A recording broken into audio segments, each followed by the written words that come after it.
जैसे मैंने आपको बताया कि शिरडी के साईं बाबा के आप दर्शन करने के लिए जाते हो,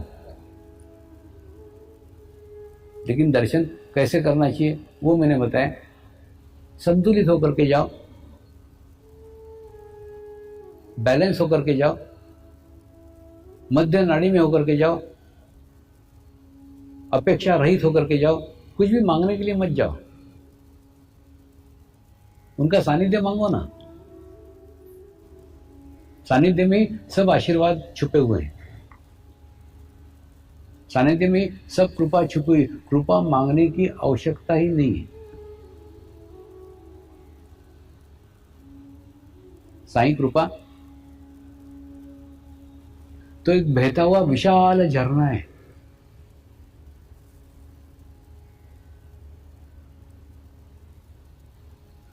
उस झरने के सामने खड़े रह करके तुम कृपा मांगो तो वो झरना तुमको दे नहीं सकता, क्योंकि कृपा कोई वस्तु नहीं की जेब में से 5 रुपए निकले और दिए। कृपा कोई वस्तु है क्या? नहीं। कृपा एक बहता हुआ झरना है, चैतन्य का झरना है। जैसे ही आप उस झरने के नीचे चले जाते हैं ना, आपका स्नान घटित हो जाता है। फिर मेरे को स्नान करा दो ये कहने की आवश्यकता ही नहीं रहती। तो इसलिए साईं कृपा रूपी एक झरना है, उस झरने के नीचे आप समर्पित हो जाओ, कृपा खुद ब खुद आपके ऊपर बरस जाएगी। उसको मांगने की आवश्यकता नहीं है। मांगने से कृपा कभी नहीं मिलेगी। होता है कई लोगों के काम होते हैं, कई लोगों के काम नहीं होते। जिनके नहीं होते वो बोले अरे हमारे कर्म खराब थे इसलिए नहीं। तुम झरने के नीचे ही नहीं थे। झरने के आप कल्पना करो ना, एक झरने के सामने खड़े हो, 2 घंटे तक खड़े हैं। झरने भगवान हिला दे, झरने भगवान हिला दे, झरने भगवान हिला दे। हिलाएगा क्या? वो नहीं हिलाएगा। जिस प्रकार से झरना नैसर्गिक रहे, जिस प्रकार झरना प्राकृतिक है, ठीक उसी प्रकार से गुरु की कृपा भी प्राकृतिक है, गुरु की कृपा भी नैसर्गिक है। उसके ऊपर उसका नियंत्रण नहीं है। झरने के ऊपर झरने का नियंत्रण है क्या कि तू वहां खड़ा खड़ा बोल रहा है तेरे ऊपर आके गिरता है? गिरेगा क्या? नहीं। झरना एक निश्चित स्थान पे, निश्चित गति से, निश्चित स्पीड से, एक ही स्थान पे, अपने क्षेत्र में, अपने सीमा में ही गिरेगा। तुम कितने भी प्रार्थना करो, वो अपनी जगह छोड़ के तुम्हारे ऊपर आकर के नहीं गिरेगा, नहीं गिर सकता है। क्यों? क्योंकि वो नैसर्गिक है। उसी प्रकार से साईं कृपा भी नैसर्गिक है। तुम दूर से मांग करके बैठोगे, नहीं मिलेगी। तुमको उसके लिए समर्पित होना पड़ेगा। तुम्हारे अगर काम नहीं होते, इसका अर्थ है तुम समर्पित नहीं हो, तुम्हारे समर्पण में कहीं कमी है, तुम झरने के नीचे हो ही नहीं।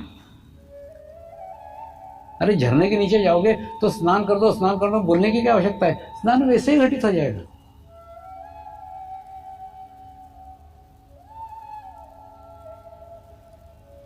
इसलिए पहले साईं कृपा को समझो। कृपा एक नैसर्गिक झरना है, उसके नीचे जैसे हम समर्पित हो जाते, कृपा खुद ब खुद बरस जाती है। तो हमारे समर्पण में कहीं कमी है, हमारे को समर्पित नहीं होता रहा है। हम इतने अपने समस्या से लिपटे हुए हैं, हमने हमारी समस्या को इतना पकड़ के रखा हुआ है कि हमारा चित्त ही समर्पण में नहीं है।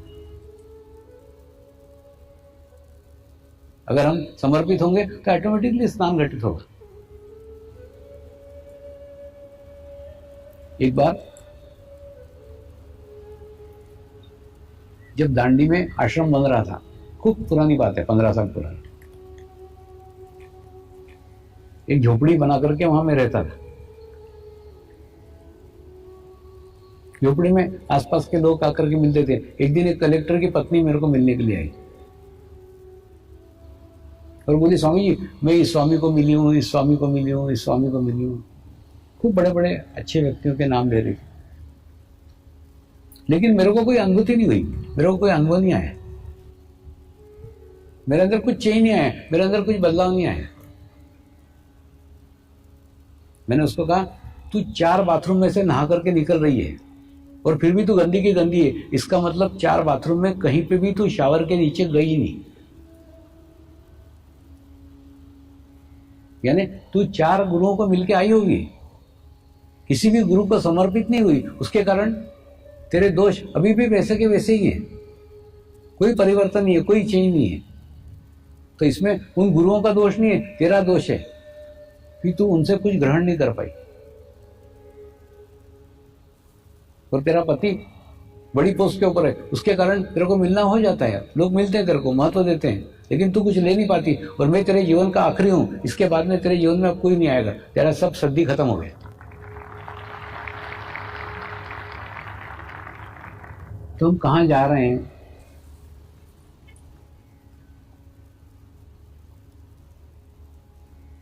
कहां पहुंच रहे हैं? गुरु सानिध्य कितना मिल रहा है उसको कोई महत्व नहीं है, महत्व है गुरु सानिध्य का लाभ आप क्या ले रहे हो। गुरु सानिध्य का एक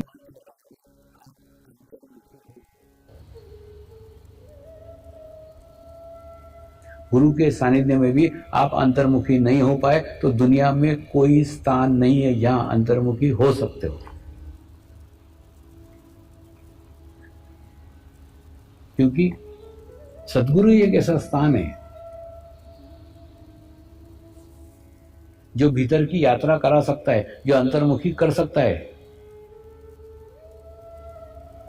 बाकी सारे स्थान आपके चित्त को बाहर ले जाने वाले हैं।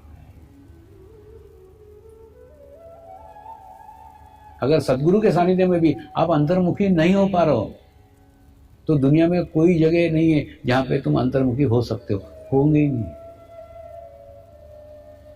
तो सदगुरु का इससे अच्छा उपयोग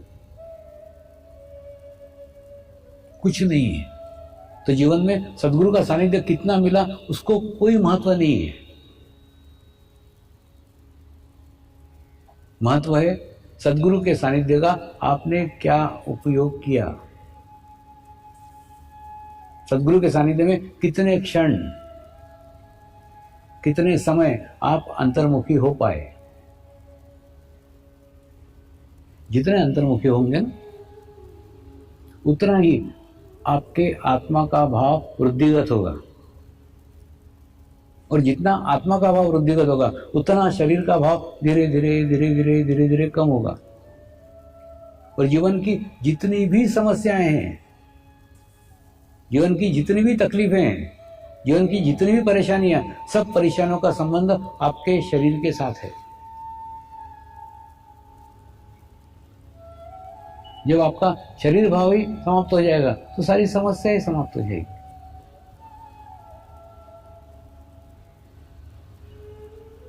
चलो अब हम अंतर्मुखी होंगे और ध्यान करेंगे।